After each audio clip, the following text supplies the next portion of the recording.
오늘은 K리그를 분석해 보겠습니다. 오늘의 첫 번째 경기는 토 14시 K리그 6위 강원FC와 리그 1위 전북현대 경기입니다. 최근 경기패를 기록한 두 팀인데요. 그럼 분석 시작하겠습니다. 먼저 강원FC입니다. 강원FC는 이번 시즌 현재 선수단을 바탕으로 수비 안정과 역습 전개의 조합을 모색 중입니다. 감독은 4-2-3-1 전형을 기본으로 채택하며 윙백과 미드필더들의 전진 오버래핑을 공격 루트로 활용하고 있습니다. 예컨대 선수단에는 측면 공격 자원으로 윤일록 등이 포함되어 있으며 역습 상황에서 위협이 됩니다.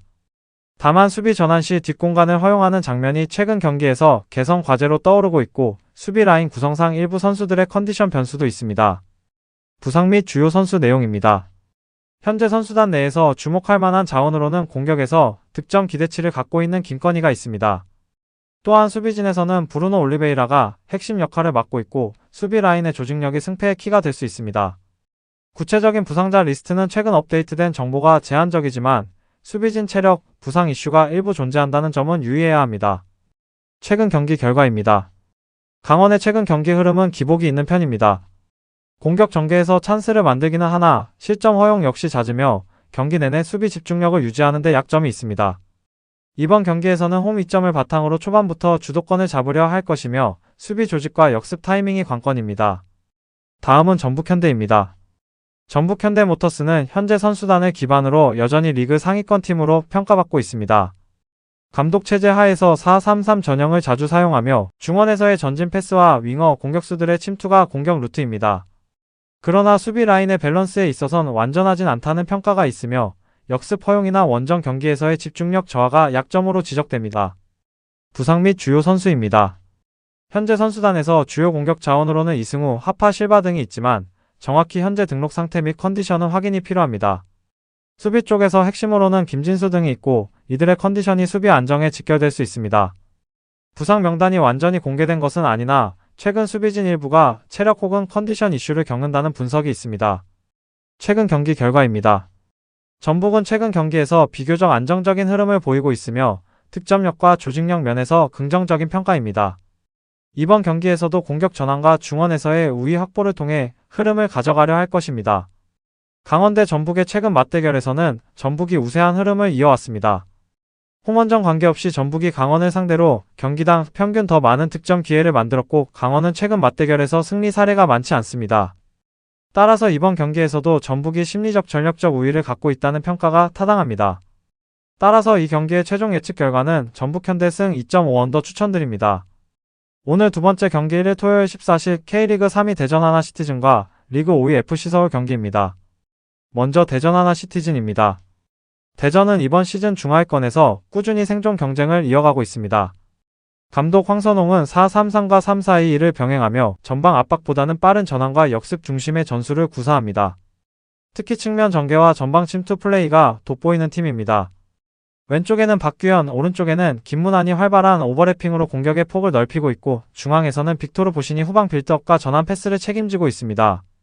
최전방에는 베테랑 주민규가 공격의 중심을 맡으며 세트피스와 박스 안 움직임에서 꾸준히 존재감을 보여주고 있습니다. 하지만 단점도 뚜렷합니다. 수비 라인의 밸런스가 불안하고 라인을 올린 상태에서 뒷공간이 자주 노출되는 경향이 있습니다. 또한 중원 압박이 약해 상대의 템포 플레이에 흔들리는 경우도 있습니다.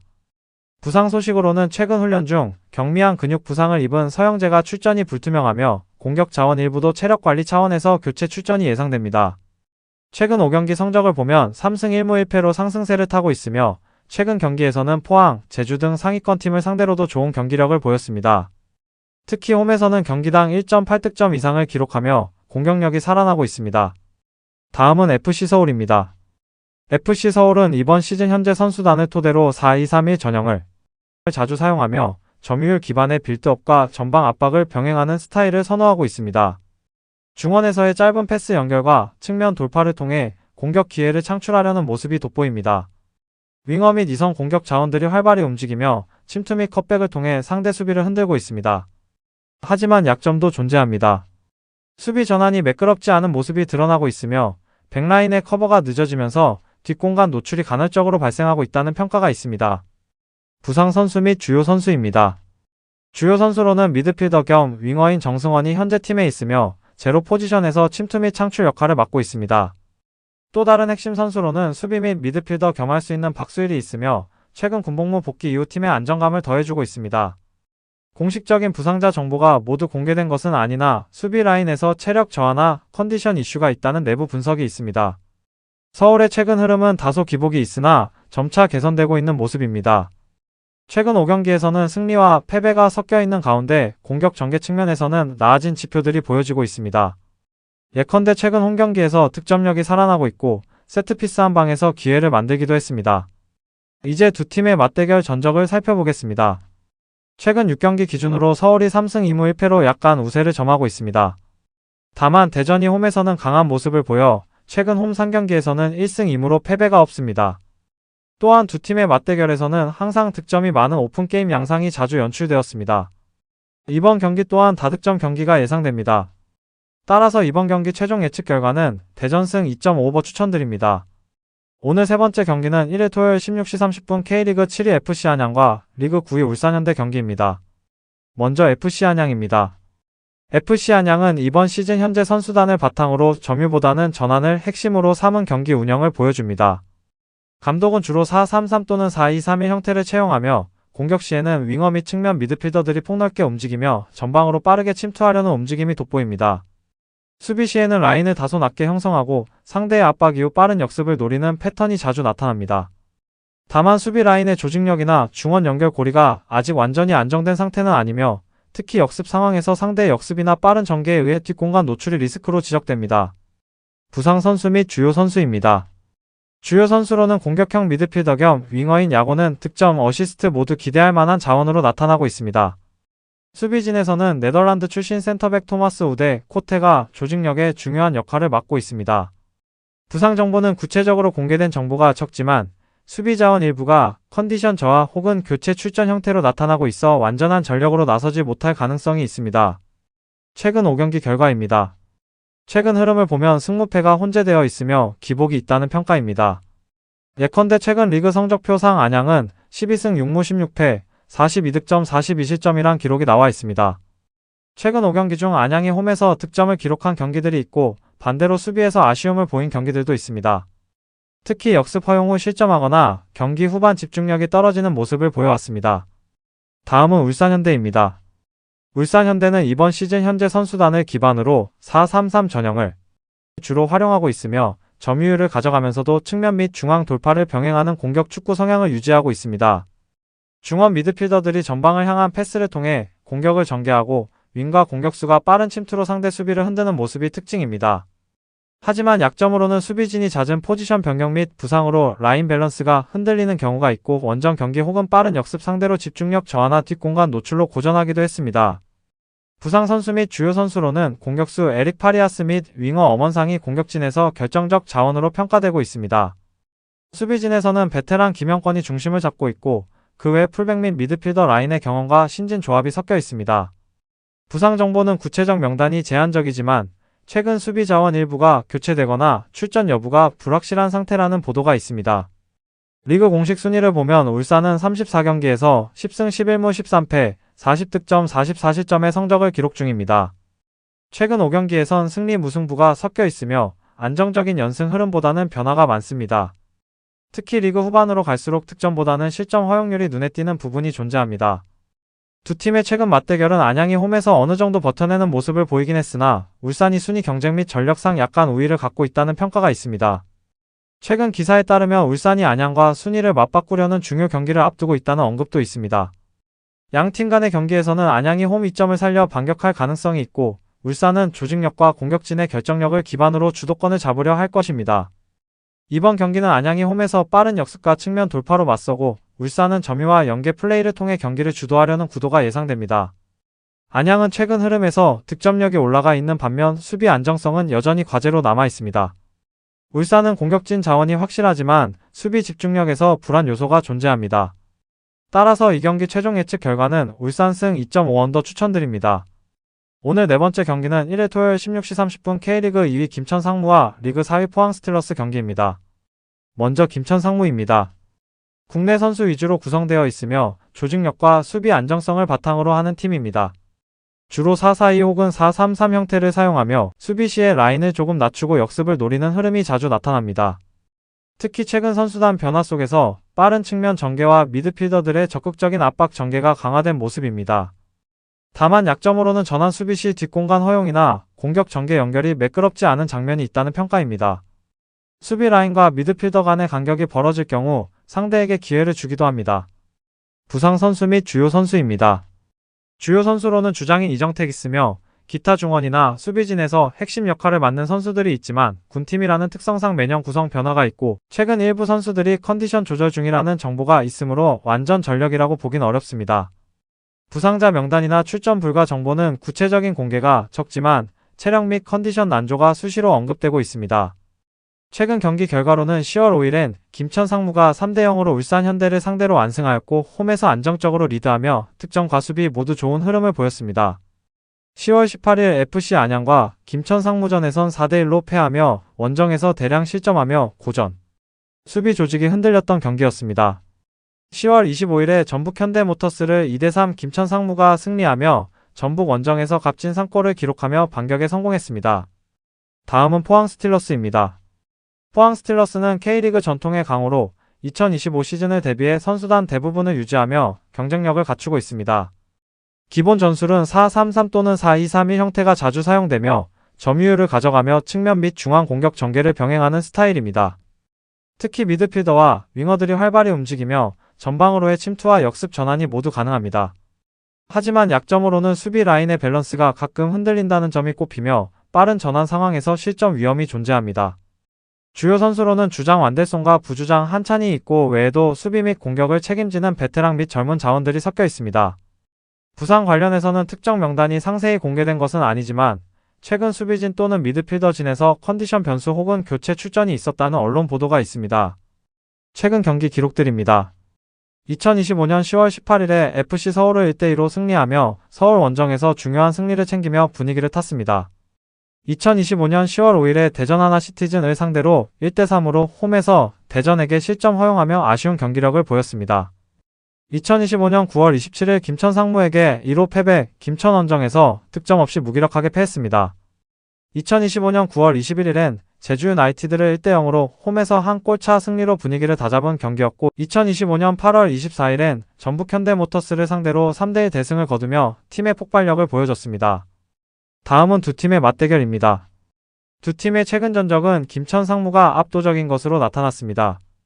또 2점 이상의 다득점 경기 양상이 주였으며 그중 김천 상무의 결정력과 집중도가 더 높았다는 걸 알 수 있습니다.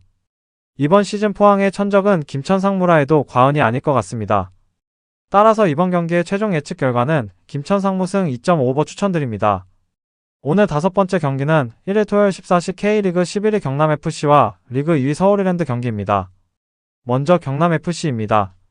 경남FC는 이번 시즌 4-3-3 혹은 4-2-3-1 전술을 주로 사용하며 안정적인 중원 장악과 측면을 활용한 공격 전개를 중점으로 하고 있습니다. 감독 김종부는 공격 시 풀백과 윙어의 오버래핑, 중앙 미드필더들의 침투 패스를 통한 전방 연결을 선호합니다. 강점은 빠른 측면 전개와 미드필더들의 지원을 통한 득점 기회 창출입니다.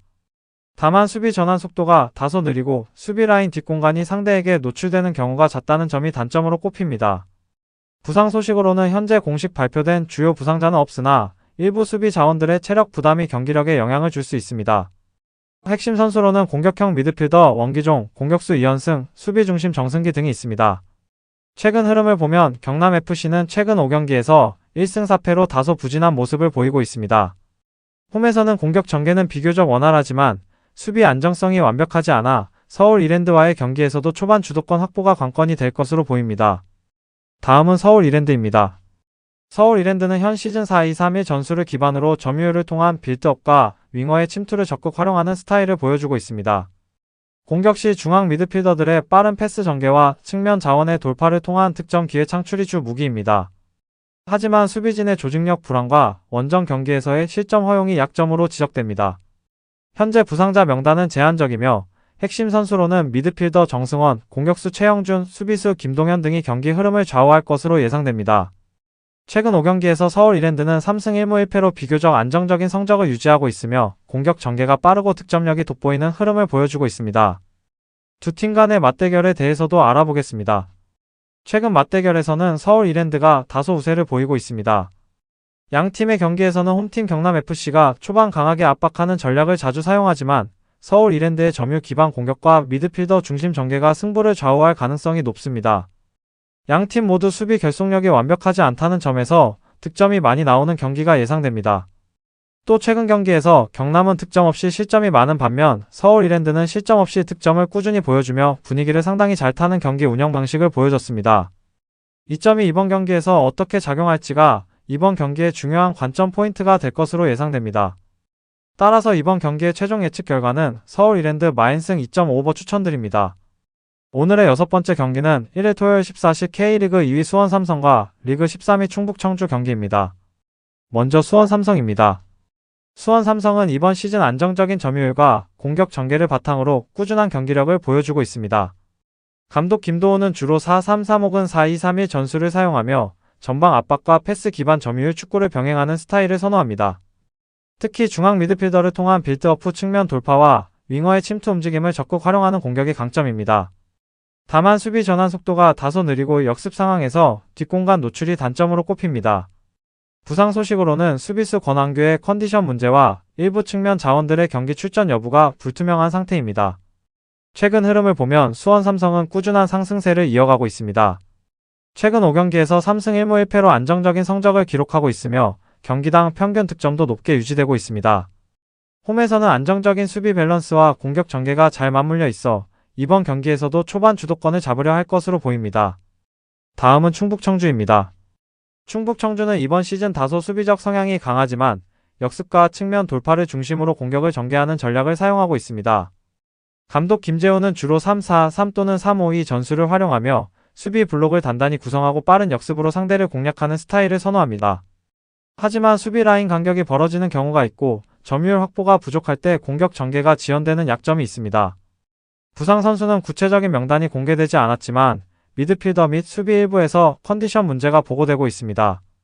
최근 5경기 성적은 다소 부진하며 1승 1무 3패를 기록하고 있어 공격과 수비 모두에서 보완이 필요한 상태입니다. 특히 원정 경기에서는 실점률이 높은 편이라 수원 삼성의 전방 공격력과 점유율 운영에 다소 고전할 가능성이 있습니다. 다음은 두 팀의 맞대 결전적입니다. 최근 맞대결로만 봤을 땐 모두 무승부로 최근 기록들과는 반대로 수원 삼성을 상대로 꾸준하게 맞대응을 잘해왔던 걸 알 수 있습니다. 다만 최근 두 팀의 경기력과 득실차를 봤을 때 이번 경기는 수원이 조금은 더 우세하다고 볼 수 있습니다. 따라서 이번 경기의 최종 예측 결과는 수원승 2.5언더 추천드립니다. 오늘 분석 내용과 조합들은 댓글 링크를 통해 무료로 받아보실 수 있습니다. 여러분의 구독과 좋아요는 저에게 큰 힘이 되며 알림 설정을 해두시면 매일 업데이트되는 경기 분석을 바로 확인하실 수 있습니다. 감사합니다.